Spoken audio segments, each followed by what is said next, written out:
6 centuries after the birth of Christ, a barely known nomadic people emerging from Arabia were on the point of thrusting themselves into history. They will travel far beyond the limits of the desert to make their mark on the rich land of Europe and of North Africa. They were Arabs, the followers of a new faith, Islam. And 1 century later, this faith will hold sway over a large area of our world.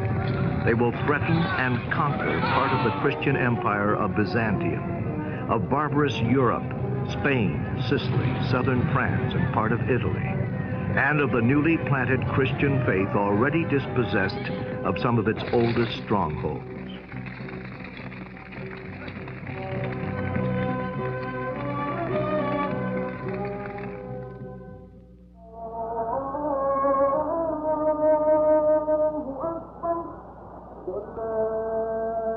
What does it mean to us? What was Islam before our time? What do we know of it today? What is this religion which our Western world, out of fear, pride, or indifference, has most often refused to acknowledge, and which it has for a long time looked at only through the distorting glass of the Crusades? What Islam says today is said by nearly 1 billion human beings who are Muslims. In Arabic, the Muslimun. Those who profess the Islamic faith, they are in the Arabian Peninsula, in Cairo, Egypt, in Damascus, Syria, in Baghdad, Iraq. More in New Delhi, India, in Lahore, Pakistan, in Samarkand, in the Soviet Union, in Kuala Lumpur, Malaysia, in Istanbul, between Europe and Asia, in Sarajevo, in Yugoslavia,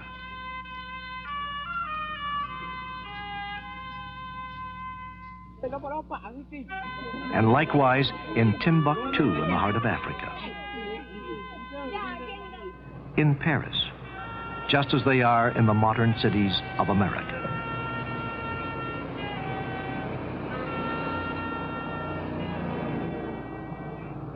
This mosque is in the city of Washington.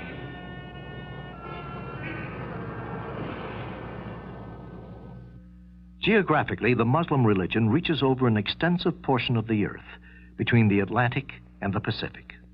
Its frontiers are not sharply defined. Here and there, they are taking non-Muslim minorities, while even beyond them, the faith is spreading. Islam has conquered some of the most isolated deserts in the world, from the Indian to the Sahara.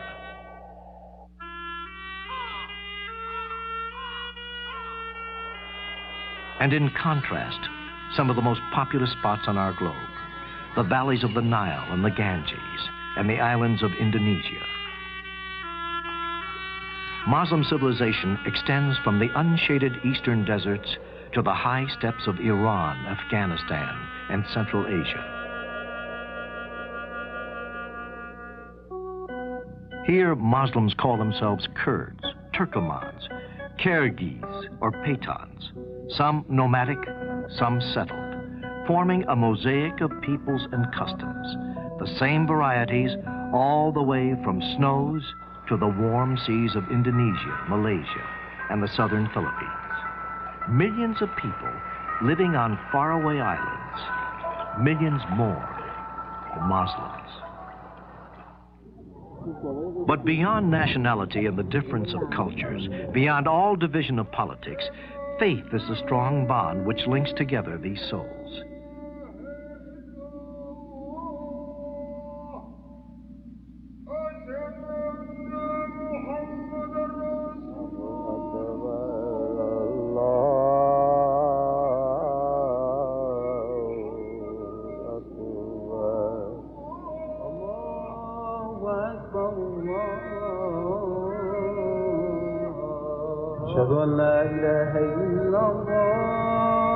At every moment of the day, there are Muslims somewhere in the world turning towards Mecca to pray.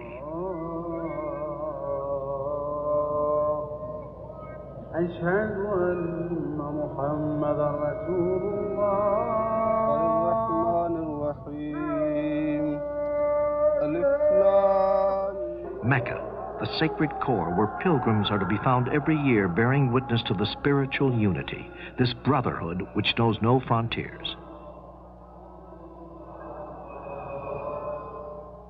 The faith of Islam is gaining new territory.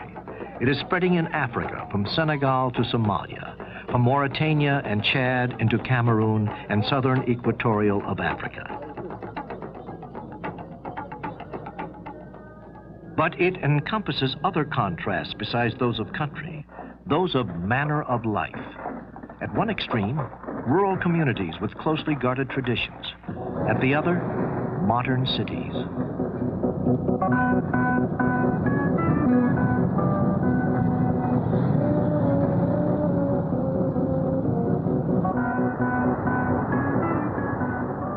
Progress.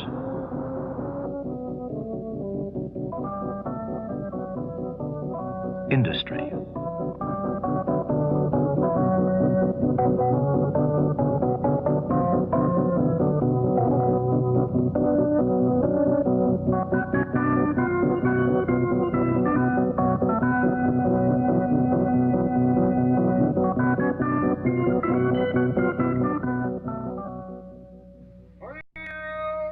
In some countries, Islam is the inspiration for every aspect of political life, as in Arabia, where the king is also the prime minister and commander-in-chief of the army, and where the sole source of the law is the Quran. Where and how God, whose prophet is Muhammad, has he revealed himself to man? Where did this civilization begin?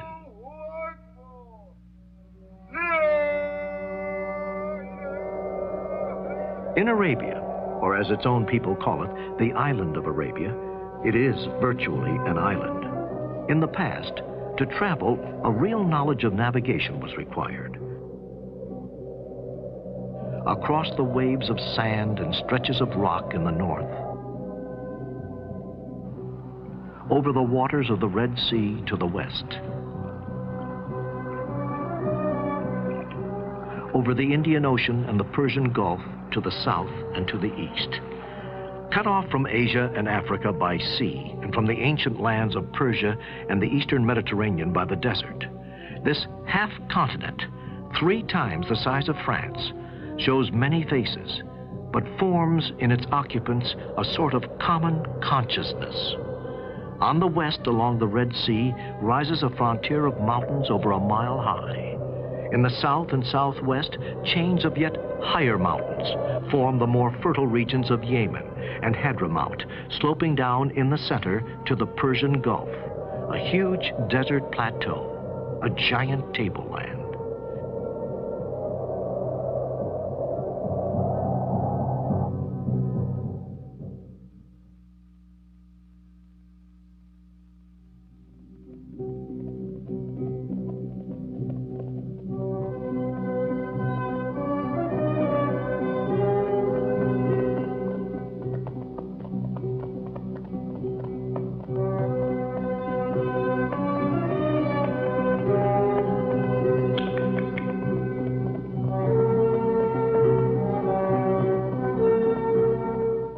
History already had numerous and long-established relationships with the settled part of Arabia. We find evidence of these contacts in the valley of the Nile.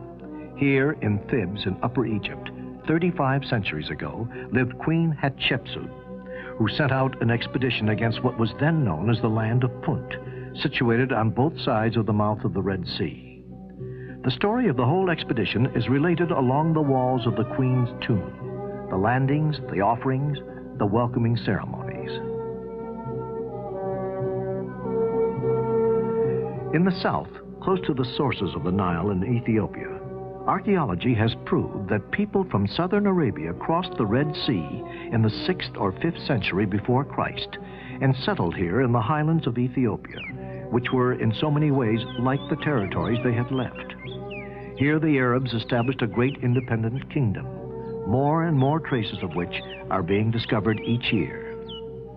The greatest settlement of the Arab civilization in Ethiopia was at Aksum, the capital of the kingdom, which began Arab and became Ethiopian and Christian in the 16th century AD, a kingdom which was able to survive in complete isolation well beyond the year 1000.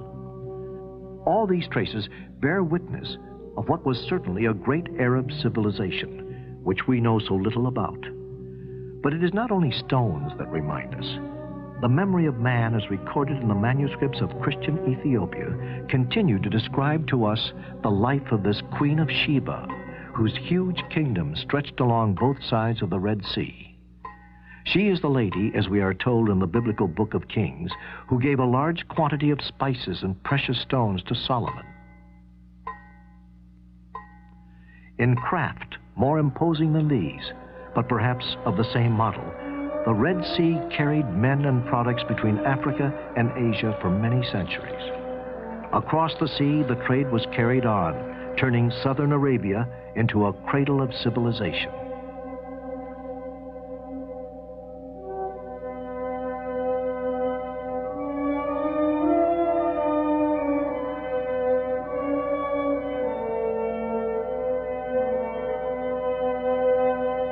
This was the Arabia Felix, the happy Arabia of antiquity, the country of perfumes, incense, and more, an enchanted and fabled land.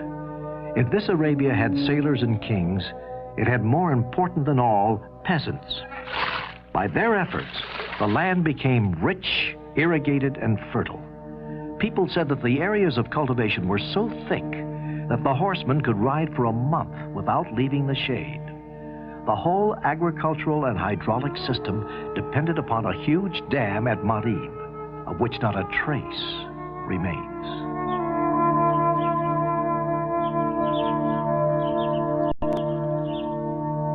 It is here at Sana'a, the capital of Yemen, that we can visualize what the towns of this old civilization were like. By themselves, these palaces of stone reveal the originality of the settled countries of the south, proud of their strength and their traditions. Here can be learned something of the golden age of the southern Arabia, before the coming of the prophet between 7th century BC and 2nd century AD. There were also fabrics, perfumes, and different woods, which the harbors, today seeming so modest, received from India and Eastern Africa.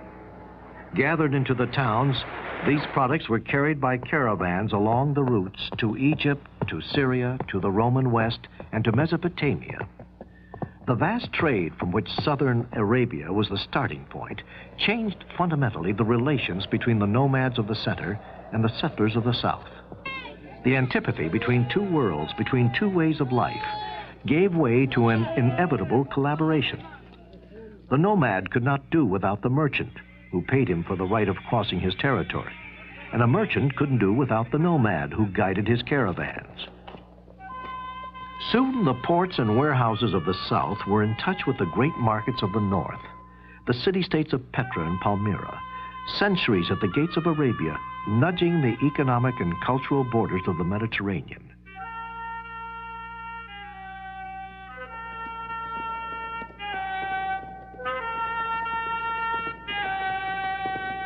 Jordan, a narrow path 12 miles long, and at the end, an enormous half-circle of cliffs.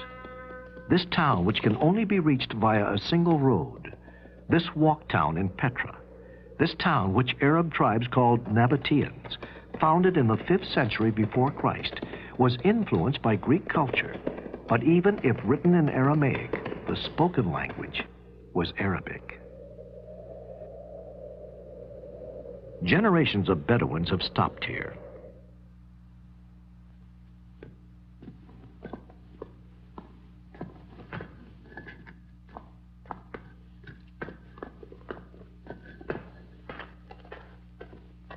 These temples, these stores, these tombs, these ruins bear witness to the busy life of a large town.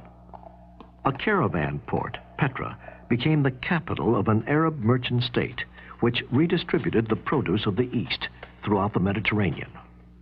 Rome objected, made sure of her control over the town, and then absorbed it for good under Trajan in the 1st century of our era.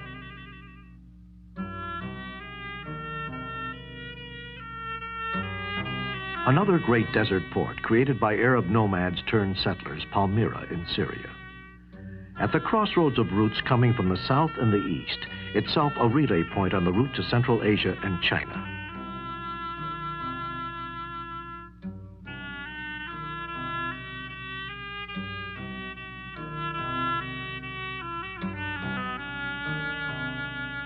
In the time of its splendor, between the 1st and 3rd century A.D., Palmyra, or as it is called here, Tadmor, was governed by a local aristocracy which made it one of the great forces in the eastern Mediterranean.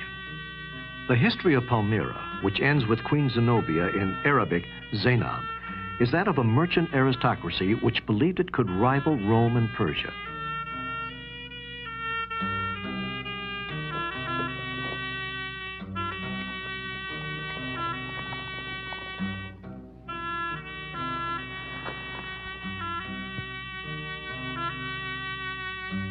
In the second half of the 3rd century, Palmyra, which governed all the caravan traffic to Asia Minor, Mesopotamia, Arabia, Egypt, and Western Mediterranean, Palmyra, the proud, rebelled against Rome. A few overwhelming victories, and then the Roman war machine reacted. The Emperor Aurelian captured Queen Zenobia and led her away in chains of gold. Nonetheless, it is in relation to Persian and Roman empires in its context of politics and international trade of those times that they began in Central Arabia, in the area of the Red Sea, the economic ascendancy of a country called the Hejaz.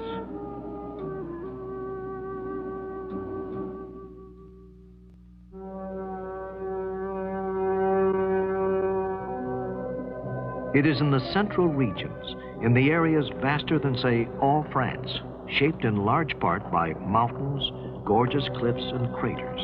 It is in this land, formed by the wind and heat with sand, that the Bedouin nomads live exactly as they have done for thousands of years. Amongst them, we are in the heart of a country that seems to have no history but today.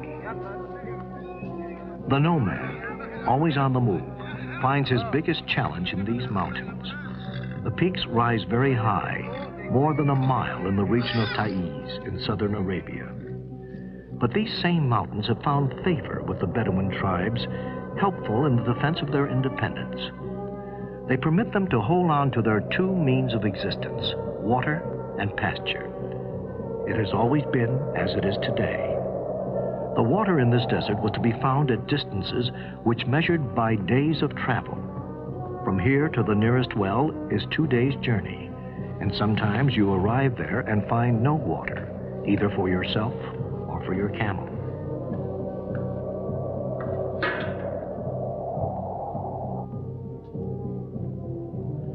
Bedouin pasture land, scanty pasturage, which to us appears to be as arid as the rest of the desert. And yet, bunches of this dirty plant are enough to banish the hunger of the Bedouins' camels and goats. Whenever the pasture appears, the tents spring up, and thus for centuries little islands of life have arisen out of nothing in the midst of hostile environment. Before the coming of the Prophet, Bedouin society lived just as it does today. The daily life of a Bedouin family, simple, austere, patriarchal, has gone on for centuries in the shade of a tent raised on the top of a bare hill. A few reserves of food which dry in the sun, the milk and cheese of goats, a little rice and flour procured at some oasis now forgotten in exchange of dairy products and some yarn. Here, daily life begins before dawn. By sunrise, the men are already some way off, leaving the old people to light the fire.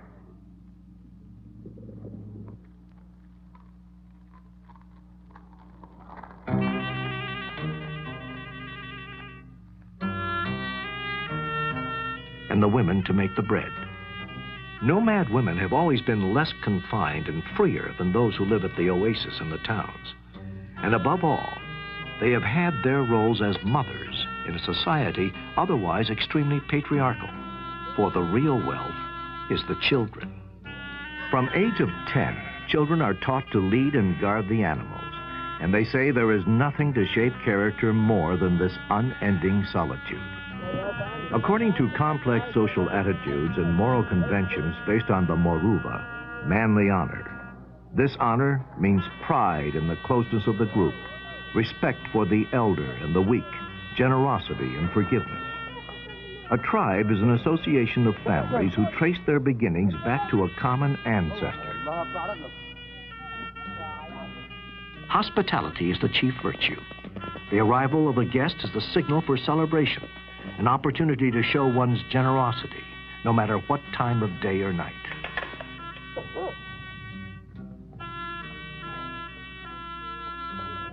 By unanimous and unspoken consent, they acknowledge the authority of a sheikh, a chief, chosen from among themselves.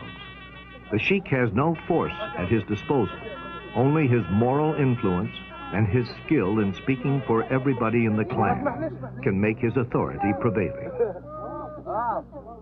The theme is unchanging through all the joys and struggles and great events of the people. The song exalts the glory of the tribe. This is their greatest sensitivity. Poetry serves to express the vital need of the communal life which we'll meet with throughout Islam. The group alone allows the individual to survive in a hostile environment. Loners and outcasts are rarely met with, and those few are inevitably led to a life of solitude. Listen to one of them, the old poet Shan Para. How many weary days did I live through in the merciless heat without shelter and its drags, before my tribe finally banished me forever and condemned me to perish in solitude. Here am I, brought down to nothing, tormented forever in the midst of the desert. Do not bury me. I do not want the sands to heap over my head. Thou, O wind, blow over me and release me from the spot of the sands. And at last, my head will be covered and my body abandoned in the field of combat.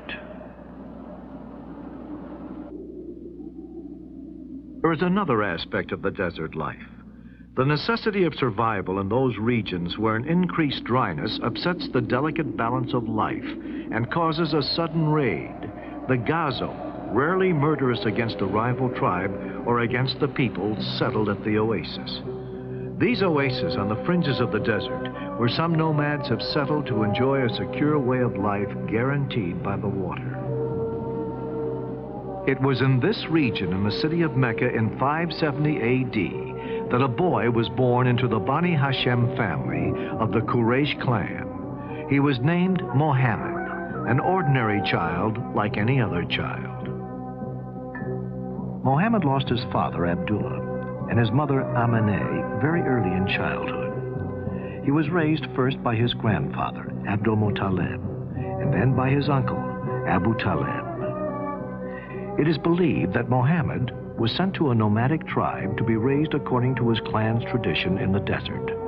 Like this child, like these Bedouin children, the young orphan was carrying on responsibilities like other boys in the Bedouin tribes, looking after animals and performing other duties. Young Muhammad was looking after the animals on the hillside where two angels appeared in a golden cloud and took hold of him. With secret gestures, they reached to his chest and washed his heart from a golden goblet. This action placed in him the breath of God. Muhammad passed most of his youth here, close to the route which caravans took to carry the goods leaving Mecca for the north. The caravan traders of Mecca controlled the routes to the Mediterranean. It is believed that Muhammad, with his uncle Abu Talib, a merchant, traveled along the caravan routes to the north and to Syria. Through the years, the caravan routes from Mecca led Muhammad out of the limits of the Arabian Peninsula into the Mediterranean, where at that time not only trade was spreading, but also the great ideas were at hand, the ideas of Christianity and monotheism, the startling doctrine of one and only God. Muhammad talked to rabbis, monks, and Christian merchants, and learned about Christianity and of Hebrew doctrine and of the final day of judgment. In Mohammed's time, hermits lived in caves throughout the Hejaz. Later on, Muslim tradition would say that these Arab hermits foreshadowed what was to come. They were early followers of monotheism, which would become the true religion.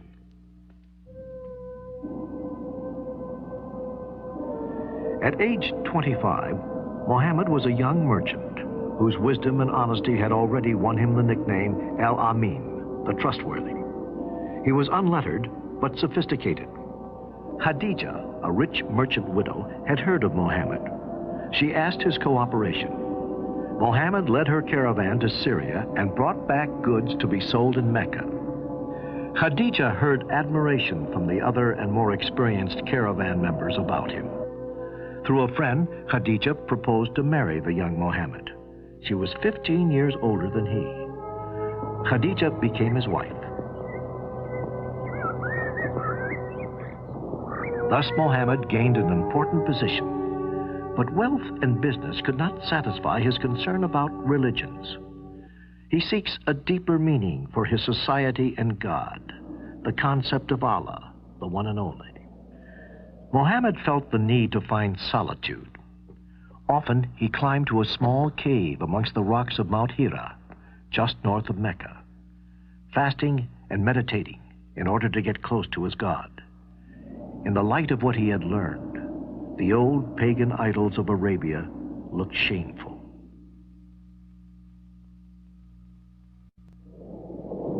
One night, in the middle of the month of Ramadan, the moment of revelation came. The archangel Gabriel appeared to Muhammad, a blinding vision of thunder and light that frightened him to his knees, and said to him, "Recite." Muhammad heard the angel as commanding him 3 times, "Recite in the name of Allah, who created man from a clot, who teacheth man that which he knew not." Muhammad quietly replied, "But I do not know how to recite." Muhammad, deeply troubled, in fear and trembling at his destiny, brought himself down out of the mountain. He questioned himself. Would I be the same as one of those clairvoyants who finds lost animals? He returned home bewildered to his wife, who calmed him and was first to believe. Muhammad was to lead his people to the right path.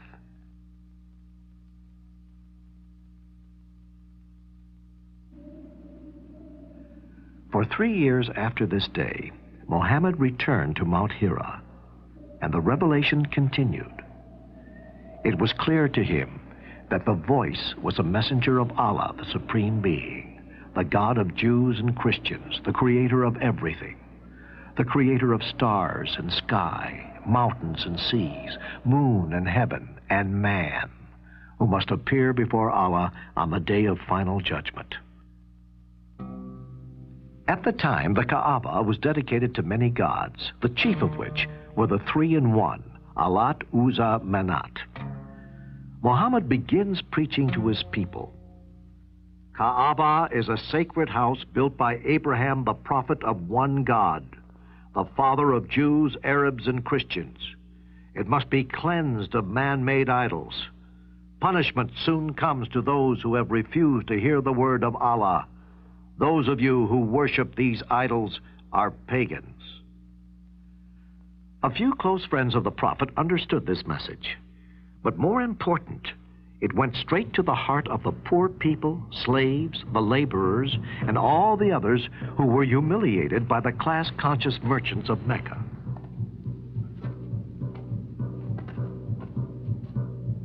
Meccans are threatened.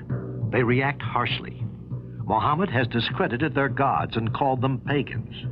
And most of all, he has threatened their pocketbooks.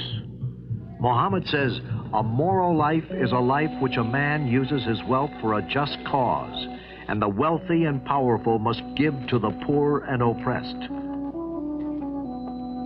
Man should not marry to more than 4 wives at the same time, and must treat them equally and respectfully.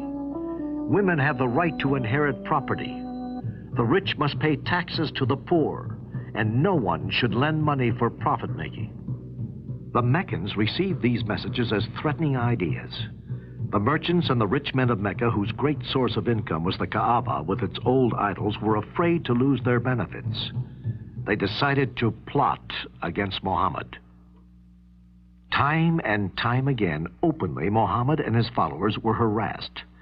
Meccans were afraid to kill Muhammad because of the powerful Quraysh clan, who might revenge him. But the increasing harassment had threatened Muhammad's followers. In addition to these problems, now his wife, Khadija, dies. Muhammad gathered his followers quietly and told them to leave Mecca. They went and crossed the Red Sea to Abyssinia, where the Quraysh clan had been trading for many years. This was the first Muslim community outside the Arabian Peninsula. Lonely and sad, Muhammad prays to his God at Kaaba. Suddenly, the archangel Gabriel appeared again, took him up, gently placed him on the wing of a fabulous creature, among other angels, flew him to Jerusalem, and then lifted him up into the seventh heaven, where Muhammad spoke to the past prophets Abraham, Noah, Moses, and Jesus. The angels brought him back to Kaaba, where Muhammad proved the truth of messages of other prophets. But Mecca was busy plotting against Muhammad, and each tribe took part in a conspiracy to kill Muhammad and his followers. It was a time for yearly pilgrimage to Mecca. Yathrib, an oasis 200 miles to the north, had already heard of Muhammad's messages of brotherhood. They decided to send a delegation to Mecca as pilgrims, but secretly they must meet with Muhammad and invite him and his followers to their town.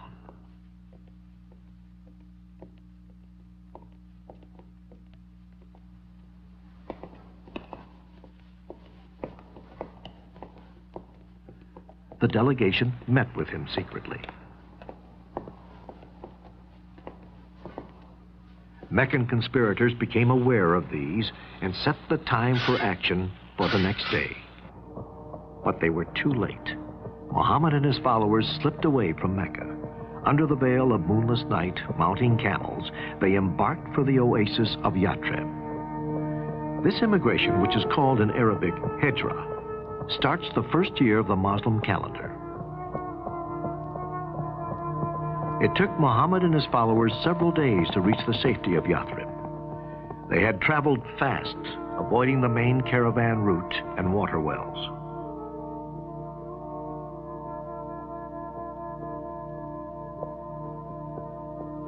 People of Yathrib were alerted of his coming. A small band of Muslim converts living at the oasis were waiting for him. When Muhammad arrived there, they shouted, "He has come! He has come!" Tears staining their cheeks. They offered him their homes, but Muhammad said, "God will guide my camel to a chosen spot." His camel stopped and kneeled near a small barn. Here Muhammad, with his own hands, with help of his followers, built the world's first mosque. From then on, the oasis at Yathrib became known to the world as Madinatul Nabi, City of the Prophet, or simply Medina. Around the extraordinary personality of Muhammad, the small Muslim community began to flourish and became a political force. Muhammad marries and has children. The revelation continued and was written down. These revelations form the Quran, the Muslim holy book. Now the Quran sets the guidelines on the practical matters, such as taxes, trades, marriage, divorce, and military matters, and details how a Muslim should conduct his prayers.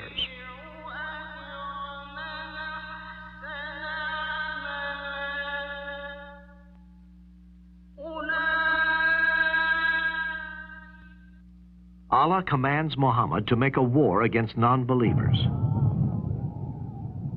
The first target was the annual caravan moving south from Damascus. 1,000 camels full with goods. The Meccan merchants were forewarned of the Moslem plans, and they rushed in reinforcements to defend the caravan.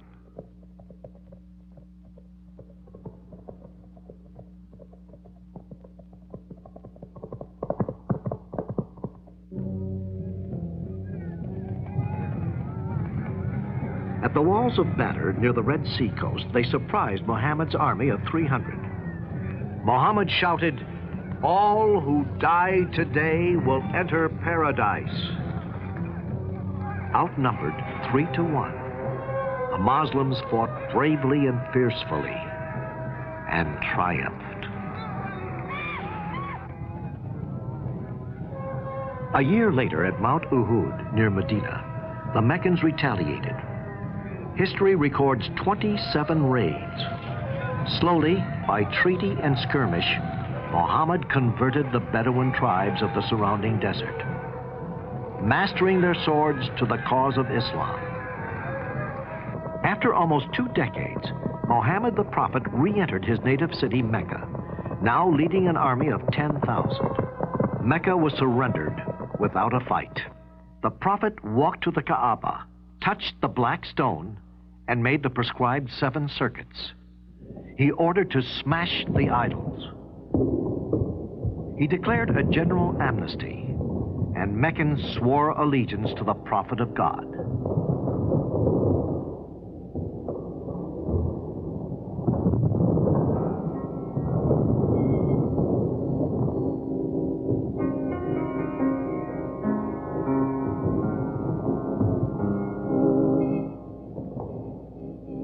Mecca joins Islam, and Kaaba becomes the holy shrine of Islam. In respecting the Kaaba, Muhammad avoided hurting the feelings of his compatriots of Mecca. The old forms of pilgrimage were kept, but quietly changed. Within 2 years, much of Arabia was united under the banner of Islam. But the Prophet's mission was nearing its end. Back in Medina, he fell ill, weakening in each passing day. And finally, on June 8th, 632, in the arms of his favorite wife, Aisha, Muhammad whispered his last devotions, then peacefully surrendered to Allah's will. Aisha's father, Abu Bakr, gave the news of his death. "Men, may all those who knew Muhammad learn that he is dead.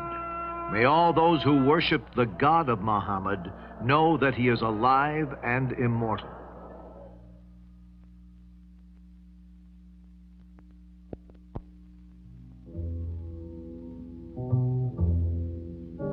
The one and only God is the God of biblical tradition. Muslims believe in God, in what has been revealed in Abraham, in Ishmael, in Isaac, in Jacob, in what was given to Moses and Jesus, in what was given to the prophets on the part of the Lord. Muhammad always said that Abraham, Moses, and Jesus were his predecessors. The Quran is quite clear about Jesus by denying him a divine nature. It is this which divides Islam from Christianity, with their faith in Jesus Christ, the only Son of God, born of the Father at the beginning of the world. In effect, through the Quran, God says God cannot be penetrated. He has no offspring. He has no father. None is equal to him. The Muslim community deeply believes that everything that is taking place is the divine will and is best for the community. Destiny, after all, is in the hands of Allah, and every Muslim will be fulfilled of his expectation by God, even if this fulfillment is deferred to the day of judgment. The way Muslims think of themselves and the way they interpret the meaning of life is the fact that human beings are created like everything else in the universe by force, which neither they understand nor control. Men come into existence and pass away not by their own choice and decision, but by an overwhelming power beyond their comprehension. Allahu Akbar,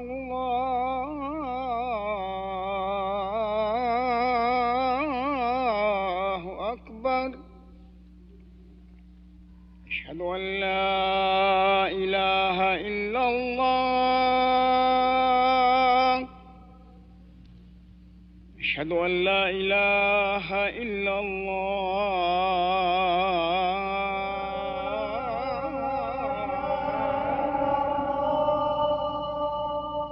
I bear witness that there is no God but Allah, and I bear witness that Muhammad is the servant and apostle of Allah. The profession of the faith, the first pillar of Islam, means to believe that there is no God but the divine supreme creator of everything. The second pillar is prayer, which holds this community together by means of certain common gestures in their worship and turns men's minds towards their Creator. Islam has fixed the number of daily prayers at 5. Dawn, midday, afternoon, dusk, and evening. Prayers are said in bare feet, with the face turned to Mecca. But these prayers are said only after the compulsory rite of purification. There are no altars in the mosques. Its minarets and domes stand over empty spaces which hold the mystery of God. A niche indicates the direction of Mecca, and so of prayer. Sermons or readings from the Quran are given from the pulpit. Islam has no priests. Every believer is himself face to face with God. Anyone can lead prayer or preach, however little the community judges him to be worthy and able. As the center of prayer and the meeting place for the whole community, a mosque presupposes a city life all around it. And so a mosque built today in the heart of the city reminds us of what the prophet foresaw in the beginning. His word addressed to the people of the city, the tradesmen, craftsmen, and workers.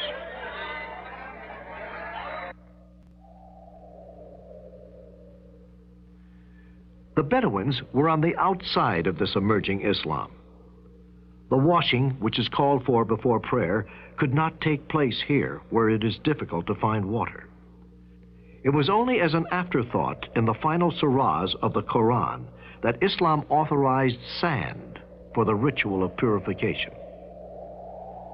And the nomad's prayer is often solitary, and it was these same Bedouins who assured the early success of Islam.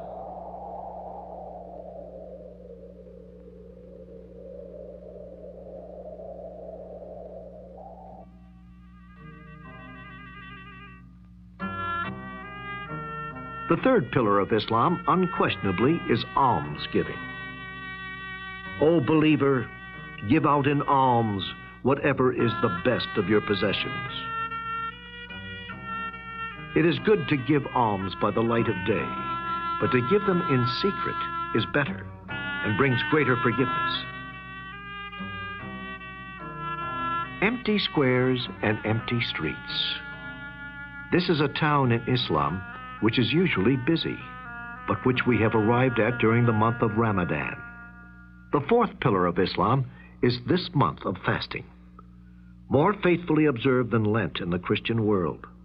It requires the faithful to refrain from food and drink from dawn to dusk, in spirit of sacrifice and purification, and out of respect for this month, when the revelation came down to the earth for the first time.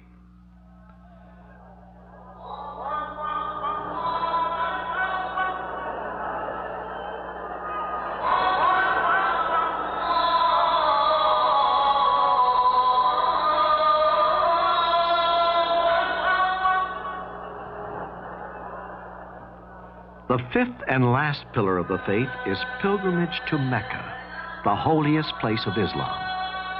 Here, the sense of community reaches its highest points with a really universal dimension.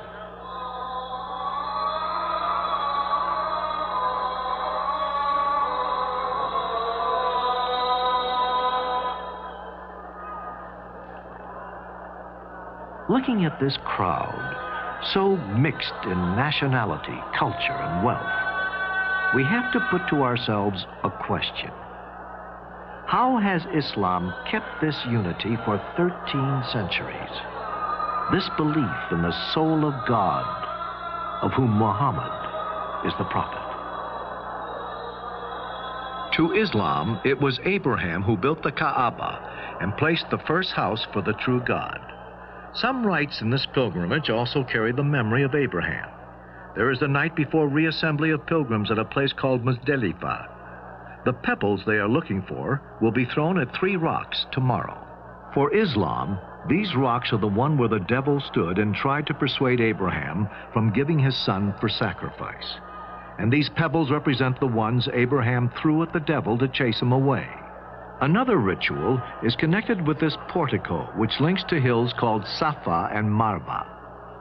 The pagan Arabs made this portico the seat of mysterious natural forces.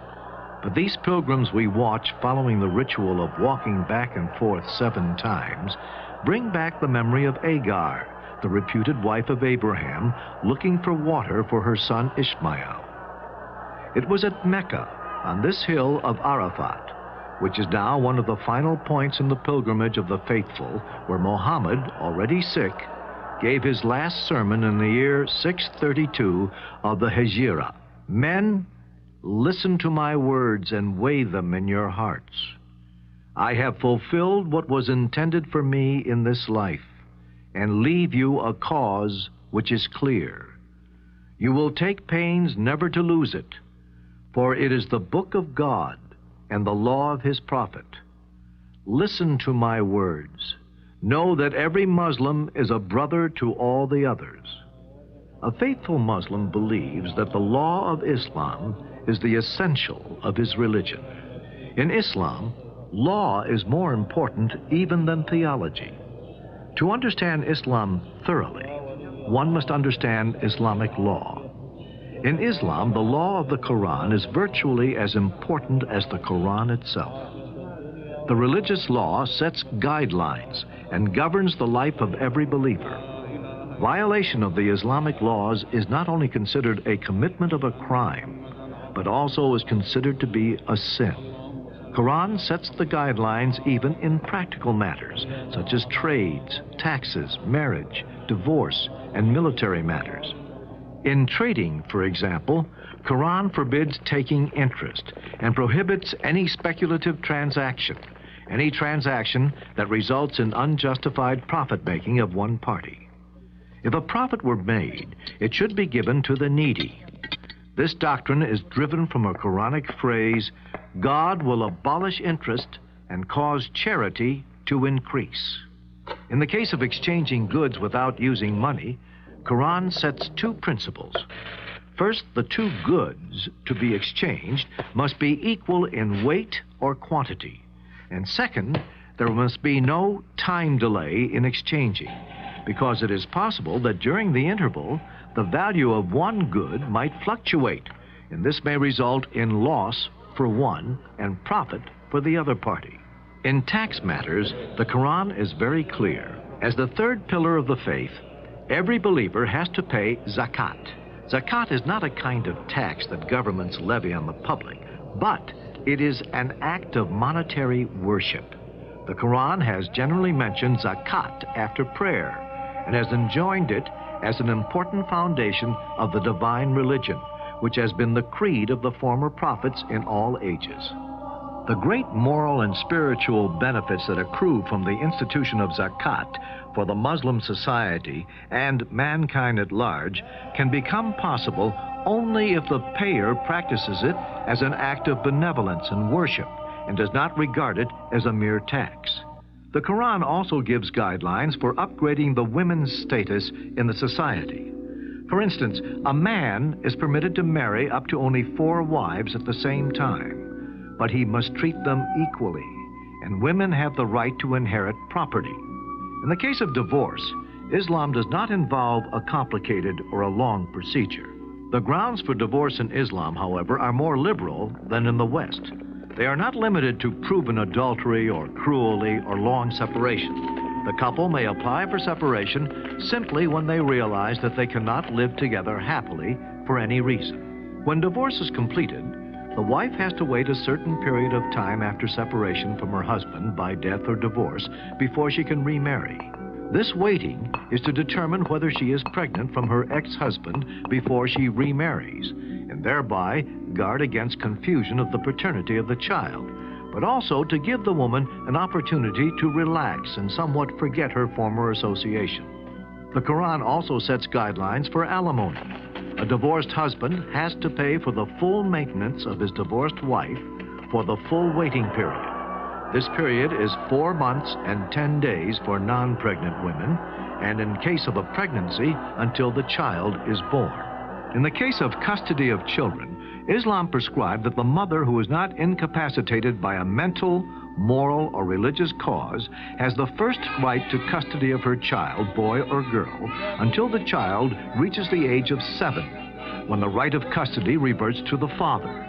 The father has to support the child until such time as he can manage by himself, if a boy, or gets married, if a girl. A girl does not have to earn her own living. Her support is the duty of her father until she marries.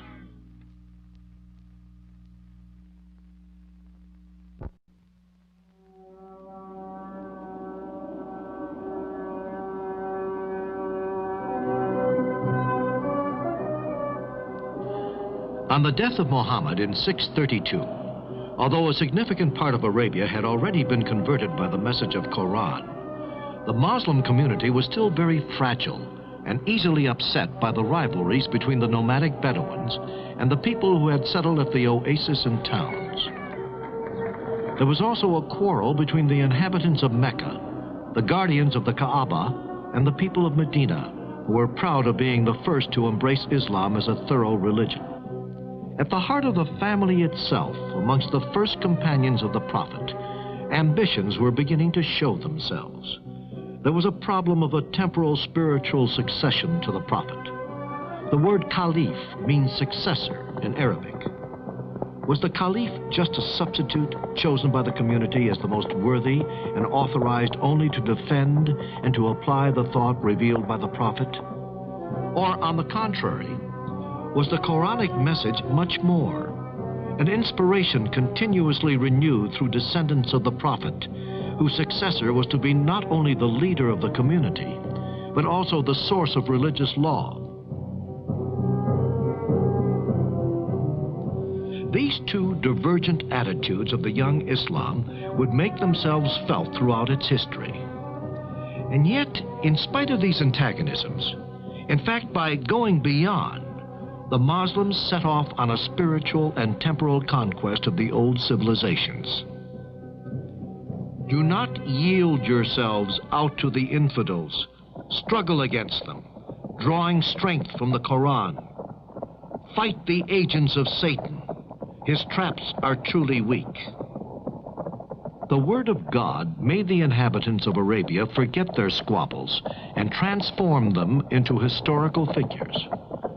The reasons for the overwhelming victories of young Islam are partially beyond our knowledge. How did the Arabs come to break out of their desert at a single stroke and abandon the life they knew as merchants, caravan followers, and shepherds? There was a sudden explosion of energy, reaching further and further in successive waves, and the conversion of the conquered country was measured by the enthusiasm of the warriors and genius of the leaders. If 20 bold men are to be found among you, they are worth 200. If you have 100, they will be worth 1,000 unbelievers. Facing the attack of a handful of ill-equipped nomads, the two great empires of Byzantium and Sassanid Persia revealed themselves as impotent. The first 4 caliphs, successors of the Prophet, were Abu Bakr, father-in-law and companion of the Prophet, who died from an illness 2 years later. Then Omar, followed by Uthman, and last of all, Ali, son-in-law of the Prophet. These 3 were all murdered in dramatic circumstances. But it was in this atmosphere of tension over a period of 25 years that the Muslims became masters of the whole Arabic Peninsula, capturing from Byzantium, Syria, Palestine, Egypt, installing themselves in Tripoli, landing on Cyprus, and after numerous battles, conquering the whole of Persia, advancing toward India and Central Asia. All this in 25 years.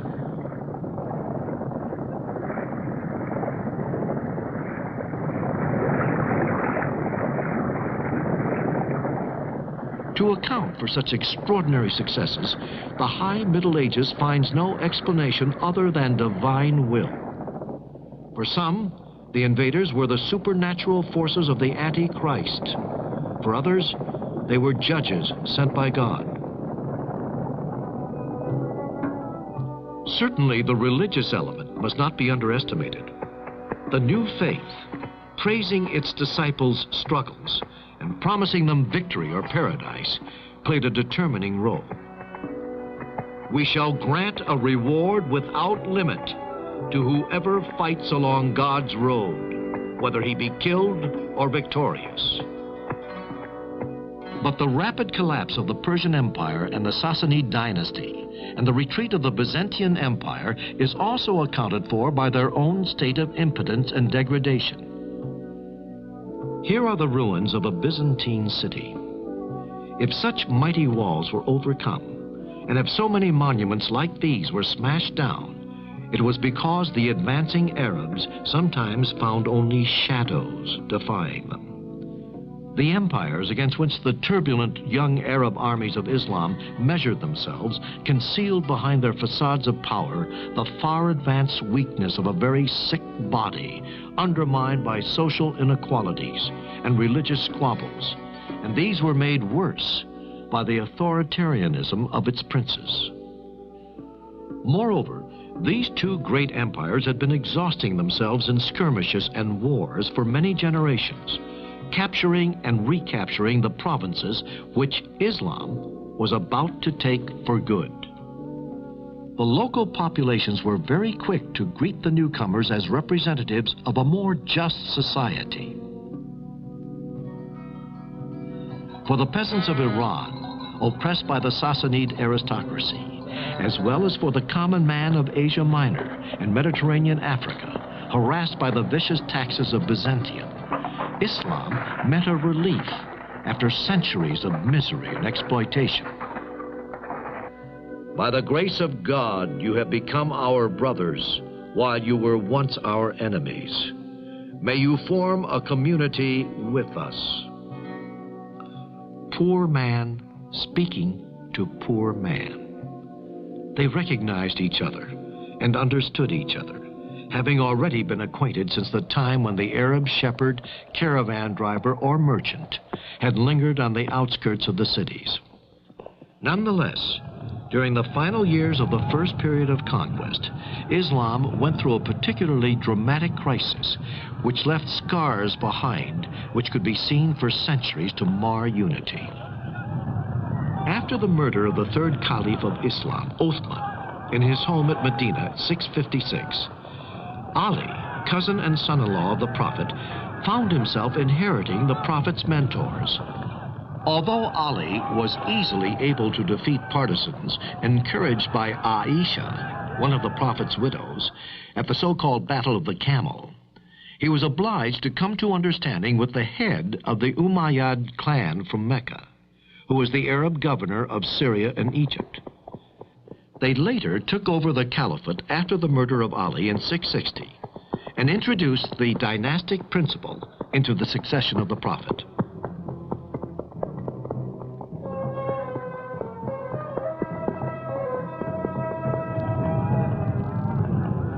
The Umayyad dynasty was to govern the destiny of Islam for nearly 100 years. During its predominance, the conquest would be continued towards the west after desperate battles against the barbarous tribes of the Maghreb. The Arabs reached the Atlantic Ocean and experienced perhaps the same torments and desire as the conqueror Uqba ibn Nafi. When he arrived there, after galloping across Libya, he urged his horse into the waves and cried, "My God, I call upon you to witness that if there were a way through here, I would also cross this sea."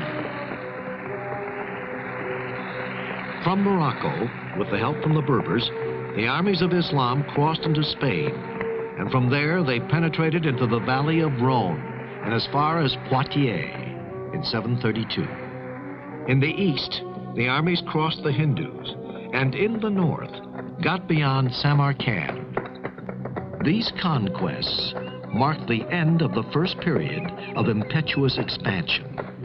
From then onwards, Islam set about the organization of the conquered territory. The Umayyad caliphs moved the political capital from Medina in Arabia to Damascus in Syria, and came to a decisive stage in the meeting of Arabia and Islam with the old cultures of Mediterranean. For the first time, two words extending from the mouth of the Hindus to Spain found themselves united under the same authority, fused in the same economic community, dedicated to the same culture.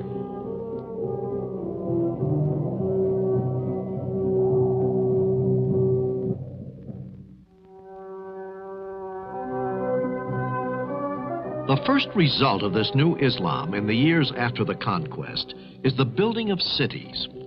Cities everywhere, always bigger, always more of them. The Muslims from Arabia, at the end of their long gallop across the desert, set up miles of stone. With these men, the old cities took on new life, and new cities arose on the earth, either replacing ancient capitals fallen into ruin, or growing up where there was nothing before, to create new and important centers of Islam's trade and defense. Damascus, Kufa, Basra, and Fustat, core of future Cairo. In the west, Kairouan, the first town to be followed by others. Fez, Tunis, Baghdad. They are either old cities which have come to life, or new cities bursting with trade and politics and people's lives. It was in this climate of the Middle Ages that Islam reached its zenith. Baghdad, the capital of the Abbasid caliphs, flourished in a sort of feverish pomp. When today we think back to it, we can see that this was the high summer of Islam. The Abbasids, like the Umayyads they dethroned, were Arabs of the original stock descended from Abbas, an uncle of the Prophet. Baghdad on the Tigris, and not far from the ruins of Babylon, is today a modern city. Only its name and a few ruins remind us of its past history. The splendor of the Abbasids was on show with varying fortunes for 5 centuries, from 750 to 1258. The Abbasid period was characterized by intense activity in all branches of learning and of art. Baghdad, which had become the capital of world culture, gathered the best scholars, philosophers, and poets from the East, with the encouragement of the great caliphs. We have all heard of Harun al-Rashid, the prince of the 1001 Nights. But there was also al-Ma'mun, who lived at the time of the zenith of this culture and science. And the whole Muslim world was united. Abbasid science is Arab because it is written in Arabic, and because the Arabs in creating Islam and the empire were wise enough to promote a renewed interest in the science of the ancient world.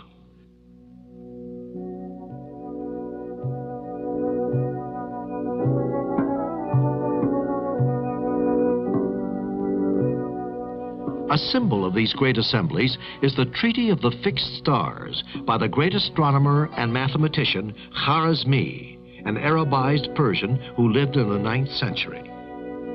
In the work of Khwarizmi, there was something new, 0, and the numerals we call Arabic, or as the scholar himself called more correctly, Indian. But before everything else, Khwarizmi is known as the inventor of algebra and logarithmic tables.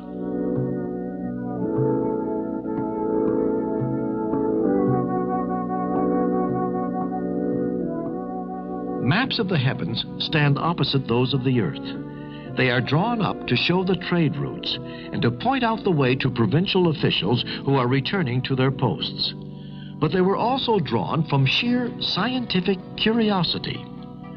Muslim geographers determined the length and the degree on our globe and took pains to correct Ptolemy's map.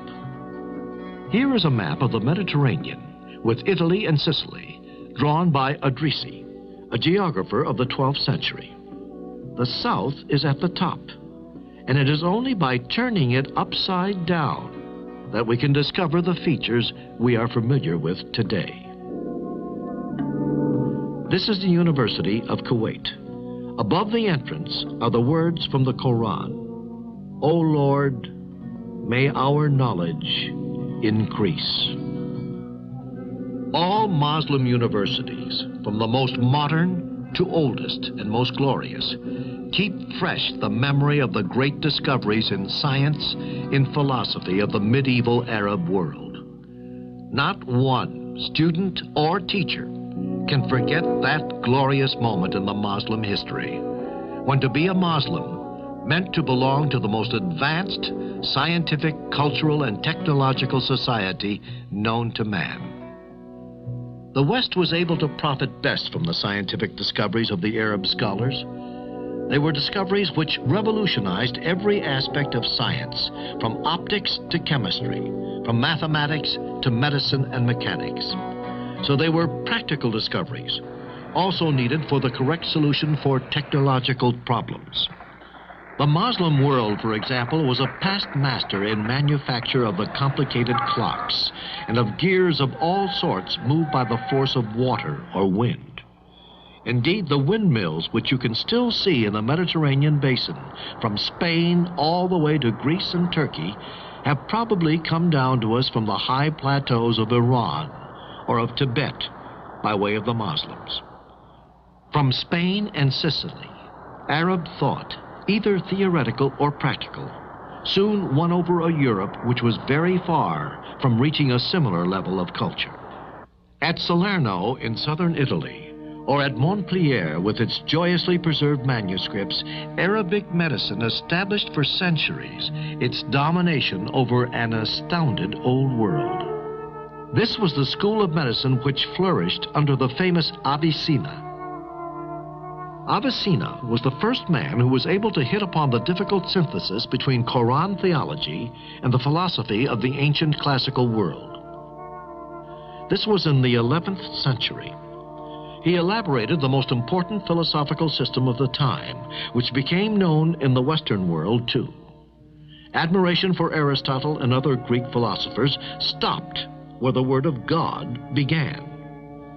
This Word of God was written in the Quran, and was to be interpreted sometimes in the liberal sense, but more often in a broad and indirect sense. It must be added that such philosophy needs an intellectual elite, which is able to interpret its own beliefs liberally and stand up to the opposition of theologians and bigots. Toleration was general. Official condemnations were rare. These verses of Omar Khayyam, the great Persian poet of the 12th century, are a proof. Why did our Creator, when he made the world and adorned it, then yield it up to the power of death? If the work was good, why slatter it? And if not good, whose the fault? The girdle which bounds our mortal world does not whisper where it begins, or how is its ending. On that matter, no person has spoken a word of truth, and no one knows our beginnings or our fate. These ideas, which would have led directly to the stake in Europe, arose from the ancient cultures, reawakened and invigorated by Islam. Islam did not only produce universal scholars like Avicenna or Al-Biruni. It contributed greatly to the flowering of Muslim figurative art, architecture, decoration, and painting.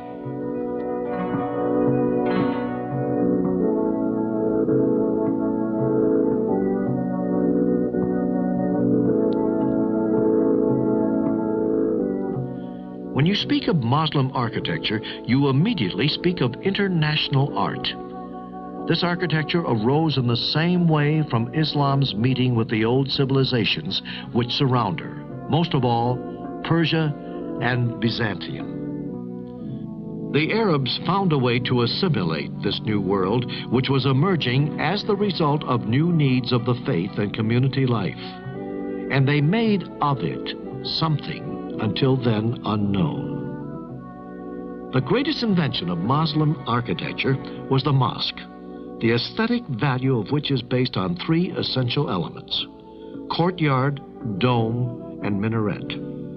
The relationship between the vertical minaret, the horizontal body of the mosque, and spherical dome suggested different and original interpretations of the Muslim artists, depending on the places and times they lived in.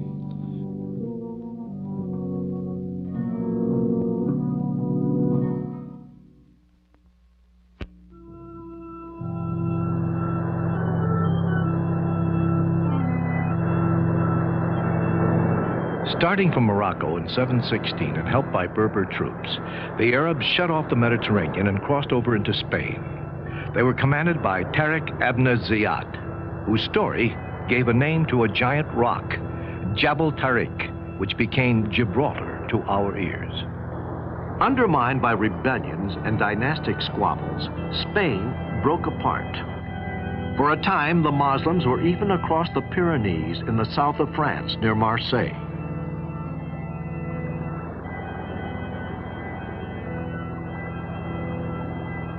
These old deserted mills along the river are known as Saracen mills. The Arabs did not just make a few raids, they came to stay.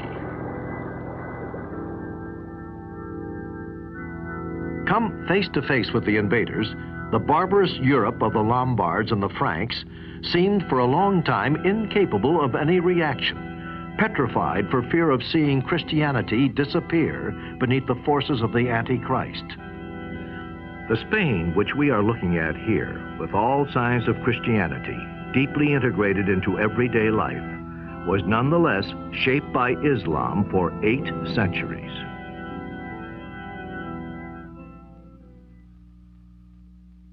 The conquest was easy. The first route was towards Seville and Cordova, through the valley of the great river, the Wadi al-Kabir, known to us as the Guadalquivir. Better than any other monument, the mosque at Cordova, which is now a cathedral, speaks of the Arabs in Spain and of their lasting influence. Over the years, the courtyards, facades, and rooms have undergone many changes. So the mosque, cathedral, is like a great book, open to show us the vicissitude in taste, in political and economic power, and in faith. But we must go inside if we really want to sense the Arab past of Andalusia. Built in the 8th century by a descendant of the Umayyads of Syria, the Amir Abd ar-Rahman, the mosque was continuously enlarged and decorated by his successors. In these double arches, rising from the columns and tracing up 2 different curves, you can see a symbol of the union of the arts of the West and the East, brought together to contemplate the mystery of God. This Muslim Spain was called by the Arabs Andalusia, Al-Andalus, an Arabic reference to the Vandals who lived in Spain. The Tower of Giralda in Seville was one of the greatest glories of Muslim Spain, and also signaled the beginning of her decline.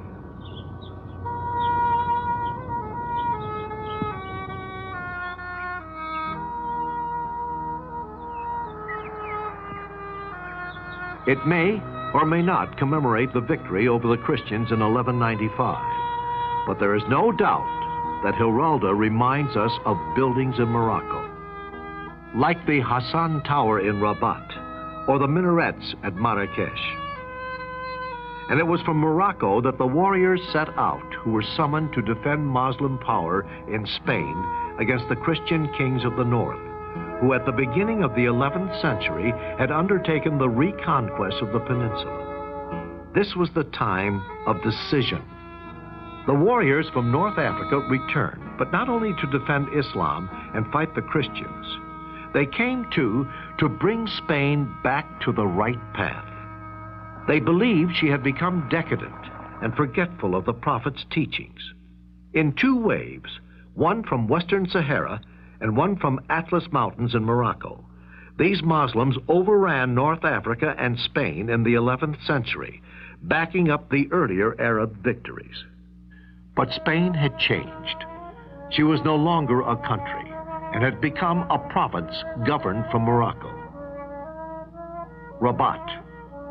Here was to rise the greatest mosque in the world, the mosque of an empire which wanted to unite North Africa and reconquer Spain.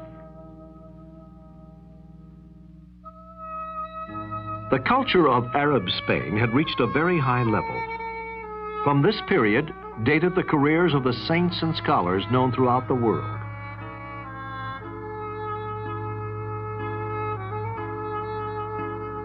This valley, called Las Navas de Tolota, saw the beginning of the ruin of Muslim Spain. Cordova was to fall in 1236, Valencia in 1238, Seville in 1248, Murcia in 1269. 5 centuries after Islam's assault on Spain, the story was reaching its conclusion. Granada, an interval during the catastrophe. For 2 centuries more, the town and the little kingdom of which it was the capital would maintain an Arab island on Spanish soil, a retreat protected by its high walls and its mountains. But its culture shone up to all the world. Granada inherited all the arts of old Andalusia. Watching over the town, both a symbol and a memory, is the Palace of Alhambra. Here, the architecture is more than delicate. It is as fragile as the encircled kingdom, as melancholy as things close to death. But Spain was not the only one along the Mediterranean coast to become acquainted with Islam. The decision was made in Tunisia at the beginning of the 9th century to invade Sicily, while she was still recovering from the Byzantine Empire.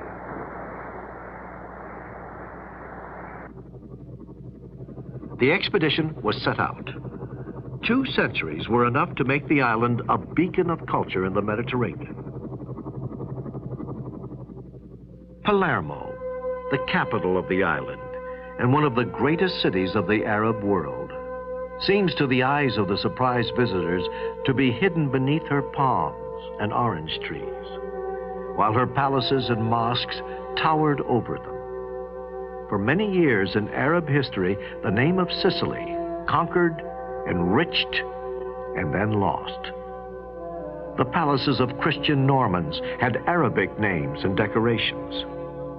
These rich homes, retreats, cloisters, and churches all indicate the attraction of the Eastern arts for the conquerors. Here, Norman culture flourished and took over the best of the Arab tradition: language, design, institutions, poetry, court ceremonial, and the art of living.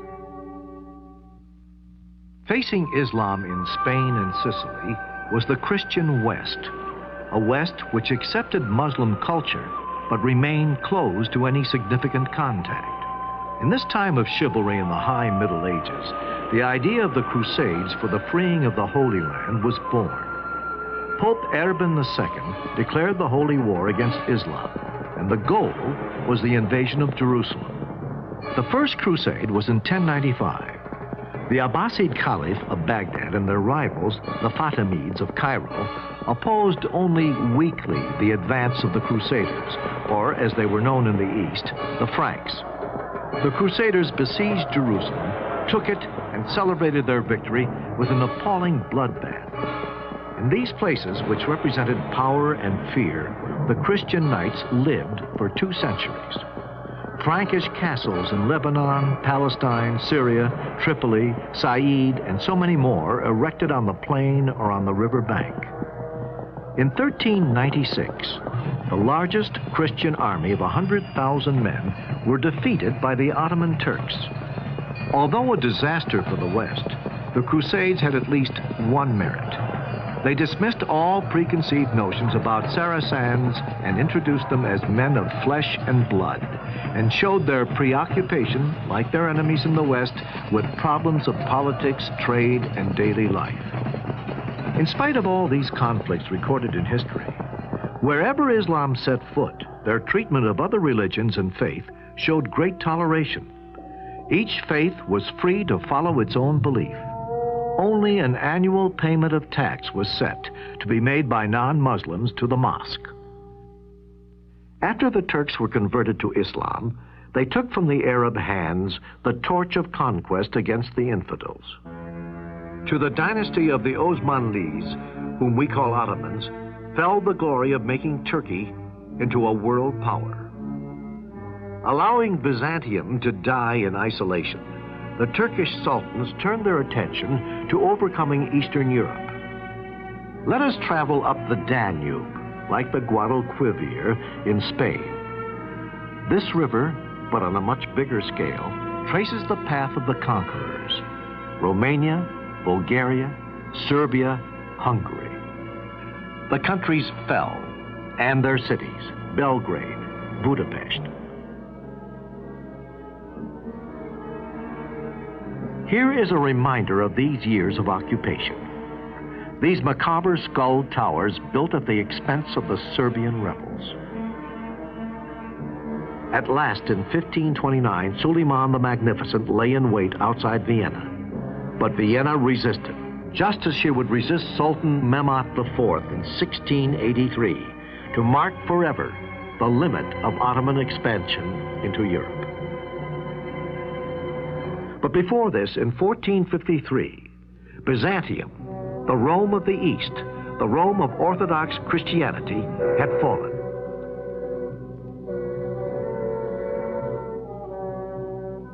The violence of the conquest has been forgotten. Islam as a civilization left behind enormous traces on the continent of Europe. For several centuries, the different faiths have mingled, bringing about the peaceful relationships which are the only ones that can ensure the peace of the world.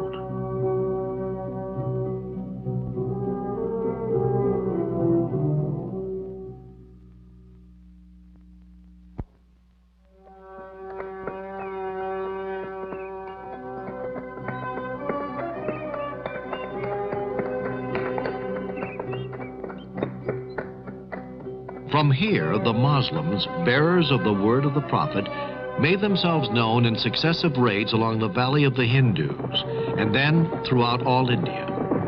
These were bold excursions, the results of which came to be of more and more importance for the future of India. On the high plateau of Afghanistan, which is battered by the winds, they built triumphal towers. Nothing, or almost nothing, remains of the glory of Ghazna, the town from which, round about the year 1000, the real Muslim conquest of India began. Ghazna today is scarcely more than a big market town for trade and agriculture in a sparse countryside a mile above sea level. Who would imagine that these streets and bazaars had known their hours of glory and high culture? In these years, when northern India was regularly pillaged, Ghazna was the meeting place of poets, artists, and philosophers arriving from all corners of the Muslim world. At Ghazna, every year when spring returns, the people partake in a game of strength and skill, where the ferocious spirit of the Turco-Iranian cavalry, which once swept out across India, seems to revive.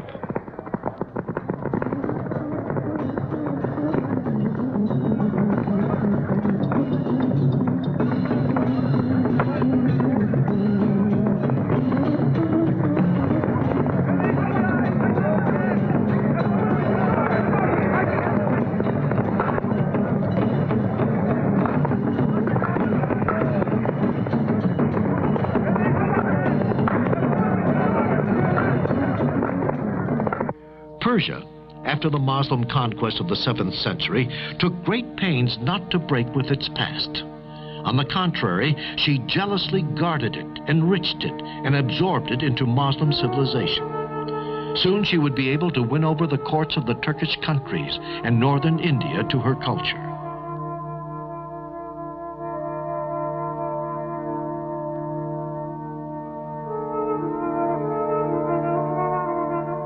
Pagan, Persia, and Islam, Iranian culture and the Arab Quran, art and dance, poetry and Turkish traditions, they all make up a mixed and adventurous culture. Impeccable warriors they may have been, but all the same, the invaders of India were not ignorant barbarians. The attacks on India were often just raids, after which the aggressors went back to their mountains in the northwest. The special story of Islam confronting India was going to be for centuries one of a mutual attempt to convert each other. The first conquerors sleep now at Fatah in Pakistan, side by side with their distant successors, the Mongols.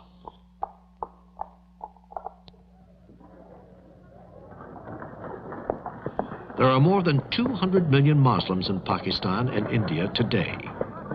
Hindus were converted to Islam in great numbers because they were fascinated by the message of the new faith, which offered them an ideal based on the concept of absolute unity of God.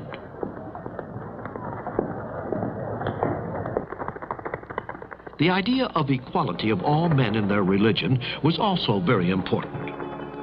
Wherever Islam won through, the ridiculous and inhuman caste system which have humiliated the Indian people burst apart. Except for the northwest and the northeast, which were to become Pakistan, and where there were many conversions, Islam recruited principally from the middle classes, which had everything to gain from a strong and immense empire: craftsmen, merchants, and scribes. Below them, the world of the peasants remained unchangeable, poor and fanatically attached to its Hinduism.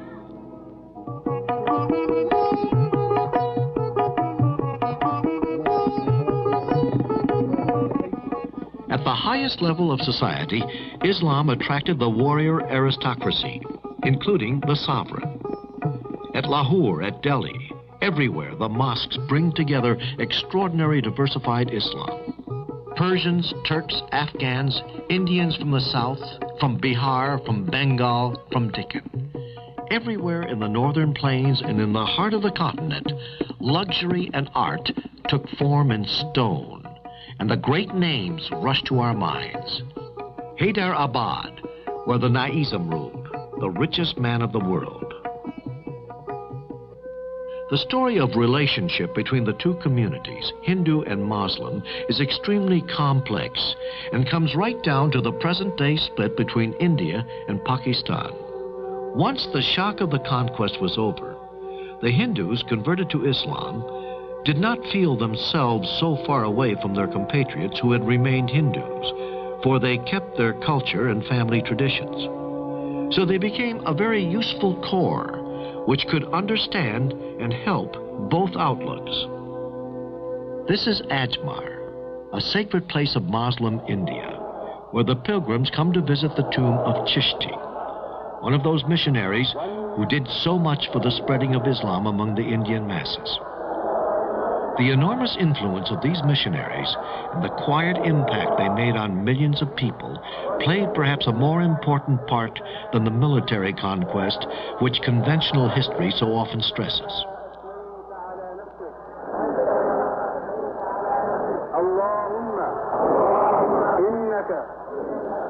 We know that the infidel may not approach Mecca, but here at Ajmer, he worshipped side by side with the Muslims.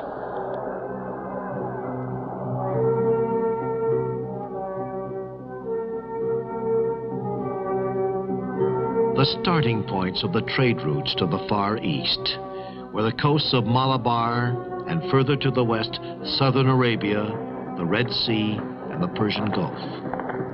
Islam's ships followed the monsoon routes and looked very like the ones in use today. From such dockyards as these, the brave sailors had sailed as agents of a far-reaching trade and as missionaries of their faith. Their memories embody forever in the Sinbad of the 1001 Nights. The roots of this trade and its gospel talk may be summed up like this.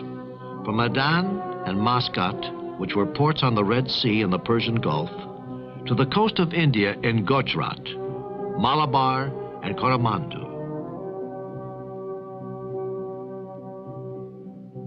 Then down towards Ceylon and the Malacca Peninsula.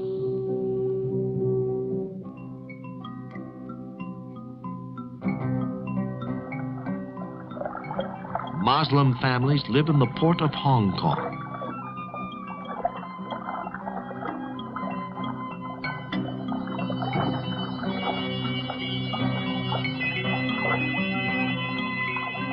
There are perhaps 20 million Muslims in China. Some came into contact with the maritime trade. Others in the north and interior were affected by Islam ventures into Central Asia, or by the merchants on the Silk Route.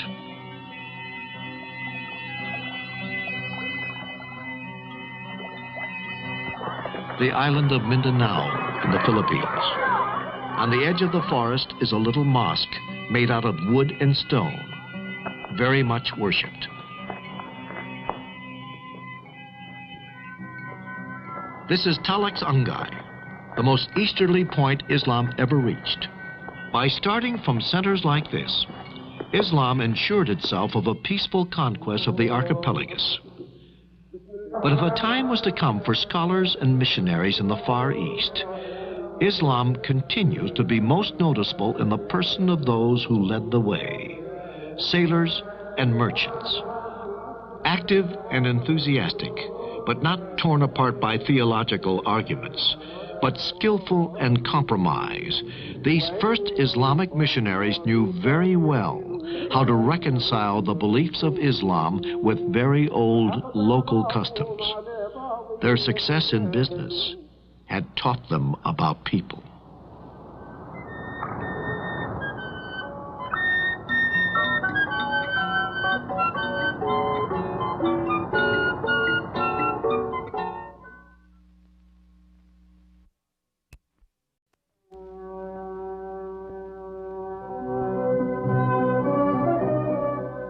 From one end of the world to the other and across many centuries, we have been watching history of Islam with its many mentalities and customs.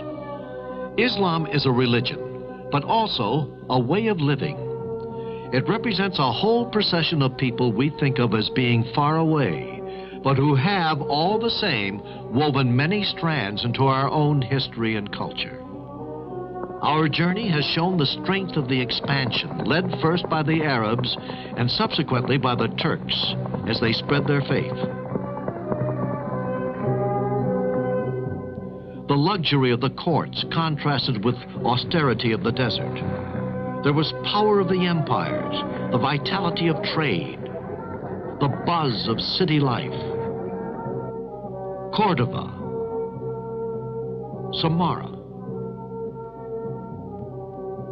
Istanbul, Mongol India, and hundreds of other reminders had shown us the magnificence of an art and civilization which were so often far in advance of the rest of the world. So now there are two questions. Why did this civilization so tragically bend under the military, economic, and cultural pressures whenever Europeans set foot? And what would be the future of the Islamic countries? Africa could perhaps give us the beginnings of the reply to these questions. It is really here where colonialism has sometimes gone as far as to impose the victor's language that one can perhaps grasp through Islam, the double dilemma of development and national determination. We must go back over the history of Islam in Africa.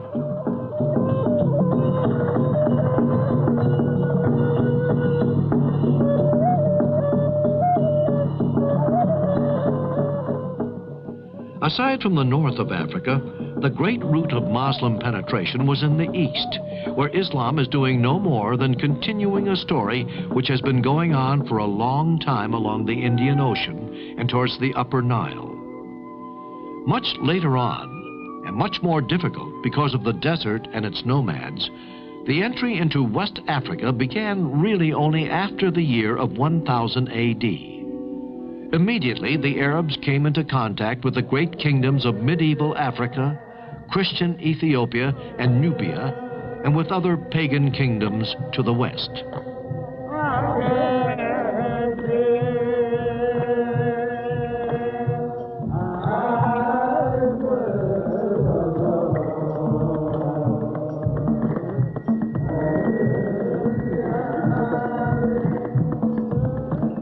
In Western Africa, on the other hand, they had complete success.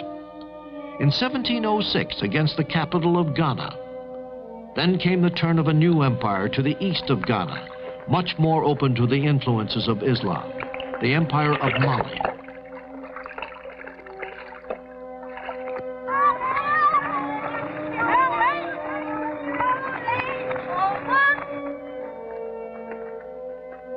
Timbuktu, linked to the Niger by a canal cut through the desert, had its days of splendor in the 14th century, when its riverbanks were crowded with boats and its streets with merchants and scholars. These mosques are famous in the history of our Muslim civilization. This one was the University of Sangori, a place of study and worship of God.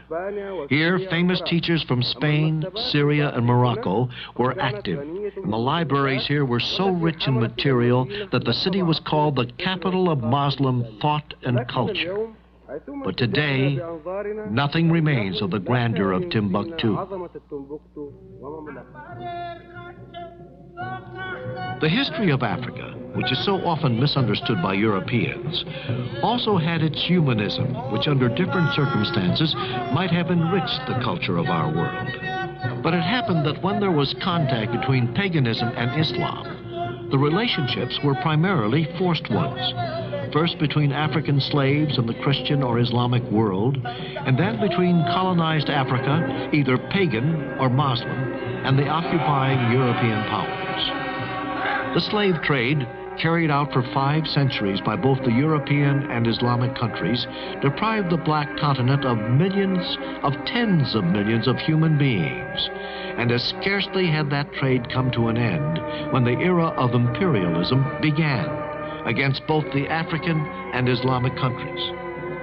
Britain, France, Spain, Italy, Portugal, and Germany were convinced that through their activities, the history of Africa and Islam was no more than a chapter in the greater history of Europe.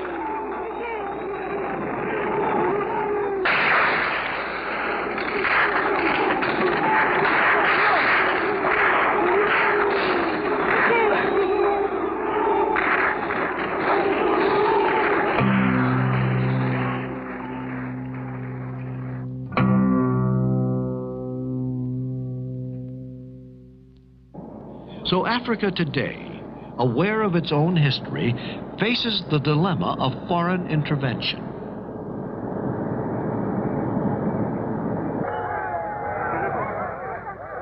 Islam, once the conqueror and exploiter, is now involved against colonialism. And it seems likely that Islam's influence will be of increasing importance. Abidjan, in the Ivory Coast. The Muslims are our brothers. That's all. What the Arabs and Muslims did in the past doesn't matter now. The vicissitudes of faith are over. The Muslim peoples and countries are our friends. They have the same problems of poverty and development as we do, and the same enemy, the new white colonialism. So our struggle is the same. These memories of a tragic history overcome are to be found everywhere. Let us give illustrations, one in Africa and one in America. The island of Djiba in Tunisia is at the head of one of the old routes into Africa. 2 different children, 2 children who are brothers, run together to the sound of drums of Galala.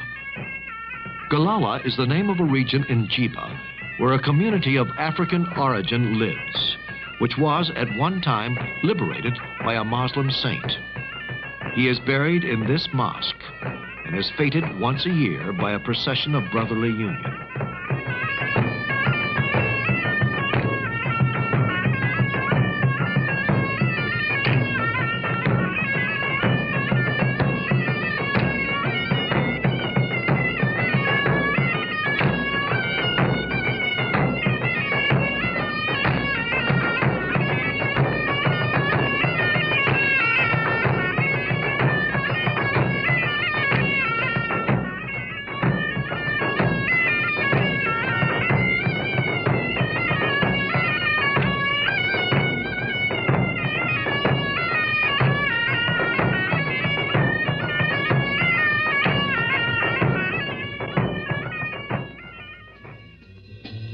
In America, a sect of black Muslims have been created of the descendants of former slaves.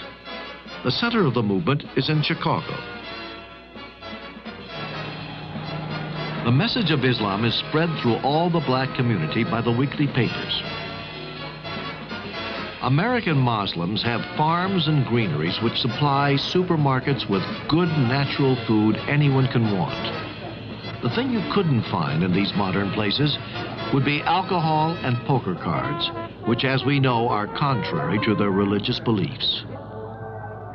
These initiatives, springing a real dignity, have allowed the black Muslims to see the number in their community grow all the time.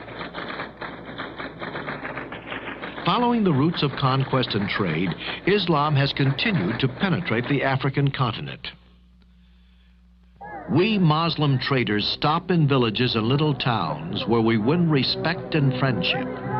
We try to give an example of dignity and to demonstrate clearly, by means of an orderly and respectable life, that to be a Muslim is reason to be proud, whether you are facing Europeans or Africans not yet converted.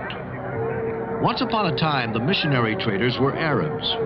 Now we are all of us Africans. So the job is still easier. Brothers understand each other better. And in fact, today, Muslims represent 40% of the cities of black Africa.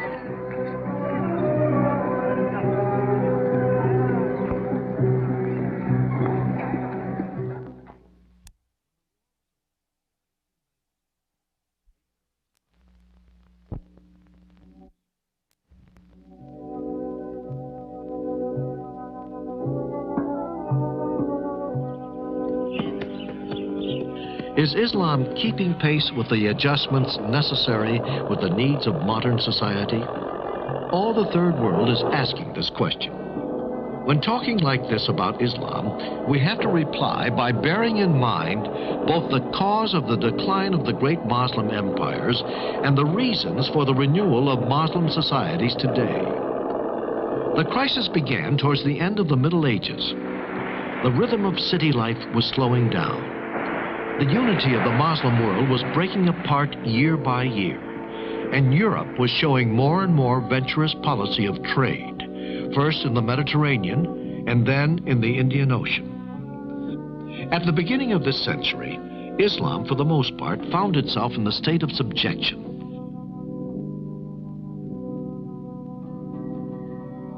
After taking a back seat in the world's history, Islam today is free after struggles which took various forms. The impetus to independence and the form it took depended in fact on the type of colonial domination and on the degree of culture and economic development.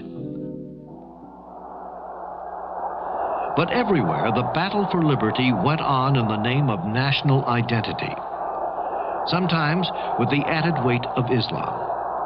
And this nationalism very often took the form of holding up before the foreign power the very principles which she preached herself: liberty, equality, the right of the people to determine their own way of life, their own culture, and the use of their own resources.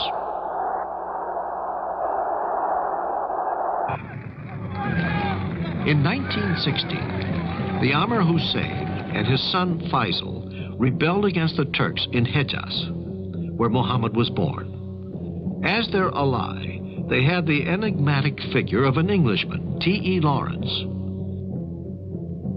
When the war was over in 1919, the Arabs found themselves disappointed in their hopes. France and Britain divided up the remains of the Ottoman Empire. Then the people themselves, so long prepared and ready for their liberty, took over from the princes. The Second World War set the movement going. Lebanon and Syria were free in 1946, Libya in 1950. Iraq and Egypt, which had had independence at least on paper, achieved it finally after the war. In 1956, Tunisia, Morocco, and the Sudan became independent. In 1962, Algeria was at last quite free after 8 years of war. Islam has played varying roles in the formation of these new states. Sometimes considered as the symbol of the out-of-date past, perhaps, but more often providing the banner for reform, or even for rebellion.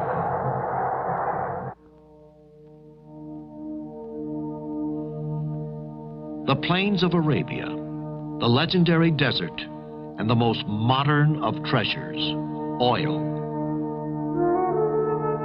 Kuwait, Bahrain, Saudi Arabia, but also Iraq, Iran, Libya, Algeria. These countries alone provide 60% of the world's oil. This fantastic and sudden wealth bursting through in countries with a very traditional society has completely upset the way of life which has remained unchanged for centuries. These walls were the city limits of Kuwait, our city, a typical small Arab town, then center of a modest caravan trade until the Second World War. This was the gate into the city. Beyond here is the Kuwait of today. Walls and gates have been preserved to remind us of the past. But today, new buildings, squares, and streets surround these remains on all sides.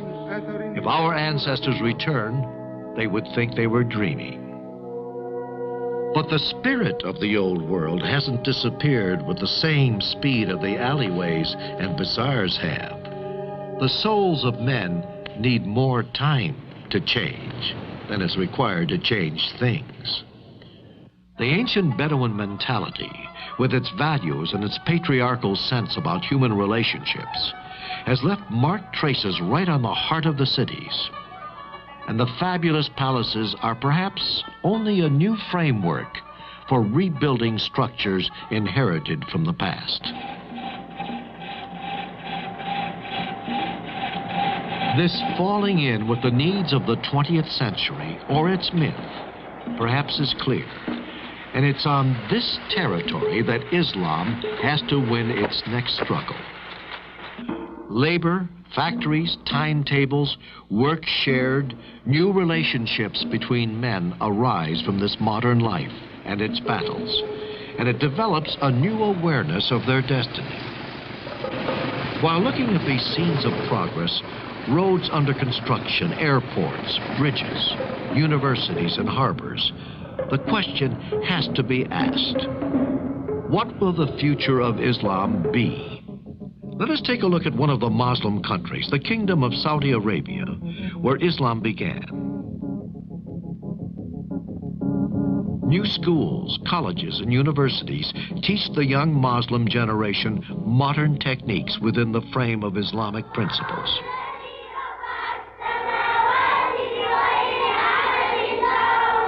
From early age on, the children are strong in their faith for the benefit of themselves and the society. These are the teachers, nurses, doctors, and the scientists of the future. Although advanced industries are flourishing, modern methods and machines do not alter the enduring values of Islam. Modern medicine, which has derived so much in the past from the fundamental discoveries of Arab physicians and surgeons, is now universally available.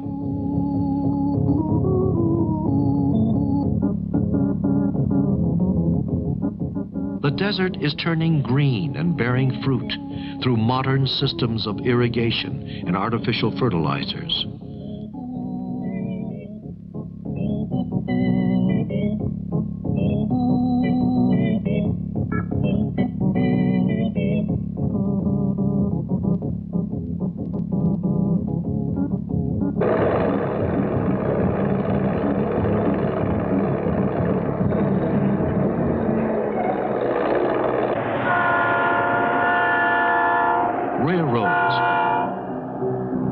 Roads and networks of highways throughout the desert and mountains, now connecting all the cities and towns of the neighboring countries.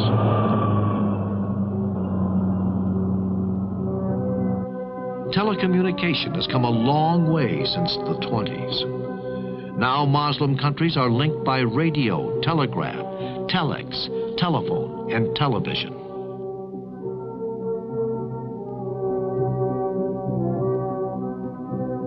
Permanent Earth satellite stations throughout the Muslim world, the Pan-Arab Satellite, serving Arab nations from Morocco to Iraq, with headquarters in Riyadh.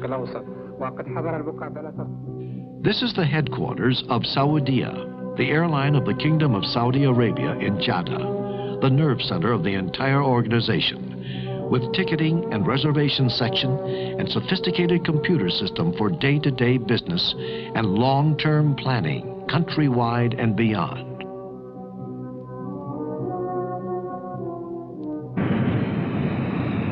Now the airlines are covering the world: America, Europe, Far East, and Africa.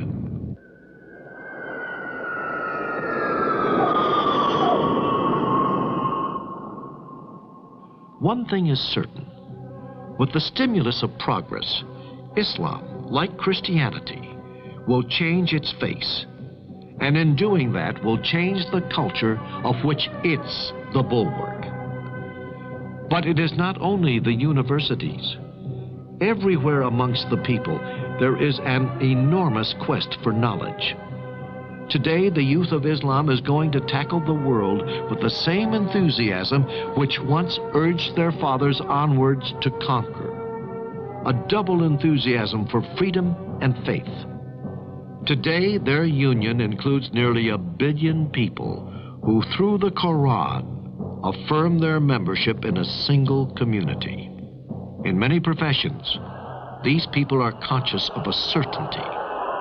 It is a certainty which came to them in the 7th century, but which remains of value as a guiding principle for life and as a light for the future until the end of time, no matter how modern the world. There is no divinity but God, and Muhammad is the prophet of God.